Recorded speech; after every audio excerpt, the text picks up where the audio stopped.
po pitanju priznavanja Kosova.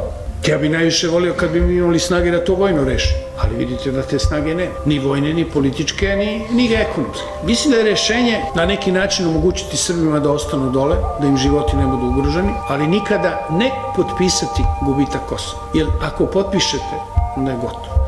Ako ne potpišete, vi Tapiju zadržavate. Za 100 godina biće neki drugi Srbi, biće neka druga politička situacija. Izmenit će se geopolitički kontekst na Balkanu. Moguće je jednom da to se vrati. Jevreji su čekali 2000 godina da uzmu Jerusalim i svake godine se pozdravljali do godine Jerusalima. I vratili su se. Mi ćemo izgubiti Kosovo onog časa kad poverujemo i složimo se da smo ga izgubili. Dok god budemo verovali i verujemo da ne možemo da izgubimo, mi ga nećemo izgubiti. Neko kaže, šta i sad da se vrati? Pa ja vam kažem da se sad vratimo na Kosovo. Barem 50% Albanaca bi reklo, okej.